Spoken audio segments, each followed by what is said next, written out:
I remember it well. I looked into his eyes.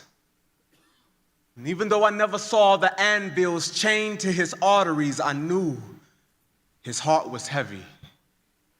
The way he let his tears free fall, I could sense that depression made his mind a theme park that he couldn't escape from. But when he spoke, I listened. When he said, "I'm convinced that God ain't fair. Because if he was, how could he allow a child to be confused about the occupation of his father? I used to think Dad was a plumber. You should have seen the way he tended to those cracked pipes. If only he could have unclogged the pride that stopped up his eye from seeing that he was full of it, that he was full of excuses. I could have sworn that he was a full-time impersonator. His favorites were Houdini and Casper. I wonder if he ever got a promotion because he did those jobs so well, and my mother could never sew well enough to stitch this grave-sized hole in my soul. Well, I concluded he must have sewed wells for a living the way he left us drowning in despair. You say God's good, he cares. I say, how could he dare not protect my little sister from the unthinkable? Why did incest become more than a word in the dictionary that she wasn't old enough to spell yet?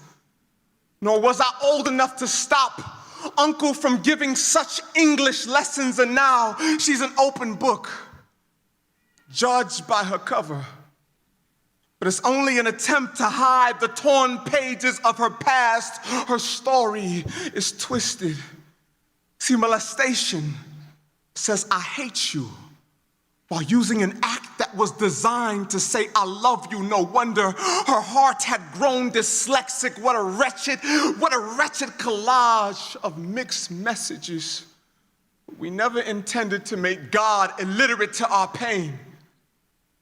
But I guess now we're stuck on this never-ending horror film of a merry-go-round. But for us, cotton candy doesn't exist. See, it's not a game when the only prizes are disappointment and grief. And I assume that this spectator of a God sits back, feet up, with amusement parked on his face, entertained by this Holocaust, dressed like a carnival, because for him, it's only a fair. How fair is this?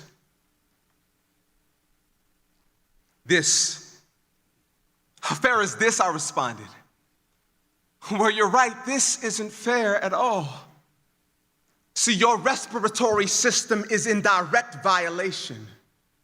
You've blatantly broken the laws of the one who issued you your license to breathe. I'm appalled. You still have the drive to question that, yet expecting that your survival would be ensured. How many times do you have to be told? How many times do you have to be told the oxygen hiding in the garage of your chest can be instantly repossessed? If he didn't care, he would have lashed back at the backlashes. I get flashbacks of how the stubborn tails of those Rosa Parks whips sat in the back of them. And I still have a dream of how our true doctor and king met his death by assassins who made sure his civil rights were trampled upon, the way his white meat was exposed when them black tips segregated his back skin. But for your sake, he never cried injustice. And I understand there's a lot of tension, but for a second, can you please put your picket sign down and recognize that we are all walking OJs with Zimmerman faces, blood soaking in our palms from every Nicole and Trayvon. But see, our sin made a perfect man taste of a death that we set the table for. So what were you saying about injustice again? And just because someone has turned their back on you, you want to front on everyone else and hate God as a result when he is the one that has the best plan for you and your loved ones. Tell your sister that every book has a beginning, and her story can become his story. When she makes God the author of her faith, he'll say, when it is finished. It's not over. I ain't kidding. Once you give this God some space, he'll Bruce Willis that Armageddon. Because what was meant to destroy you hasn't. Now you must use it to restore others, and you'll notice how the Holy Spirit will begin to teach you tongue twisters, the way he takes trials and turns them to triumphs, and testing the testimonies. They'll think you've been taking tutoring tips from a twirling on top of Taz's tornado. When you talk, people either get blown away or lifted up, and he's known that. Just like he's known you. Like the ultrasound of your existence has been echoing in his ear for eternity. So what's written on your birth certificate is not your name. It's the title to the favorite song on his playlist.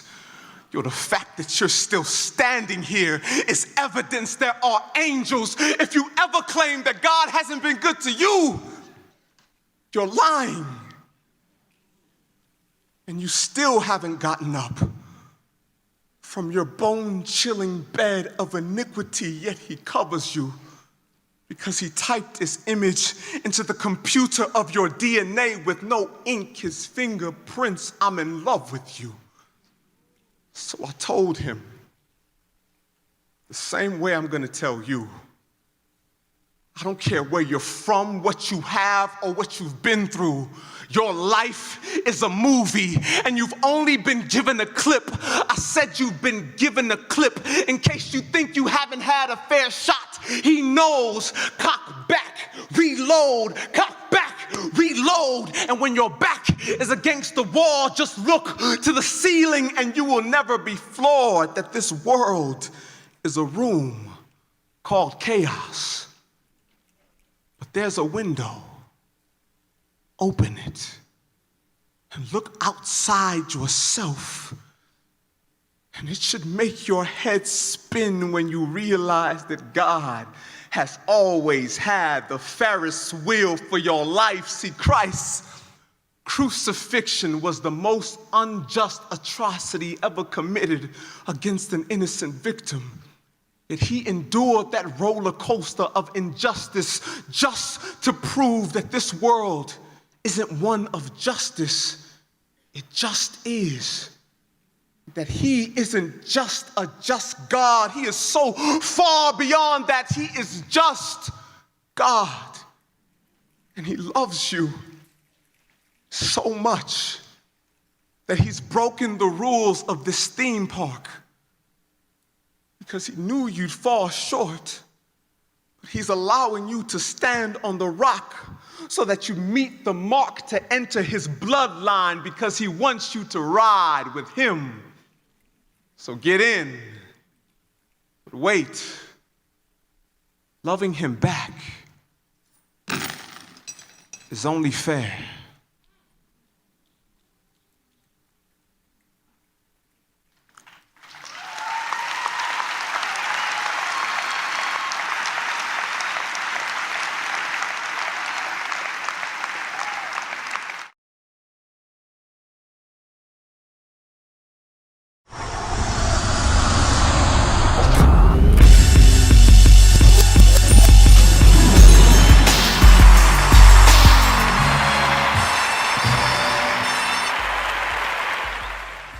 If you enjoyed the video, watch Rhetoric 2013 in its entirety.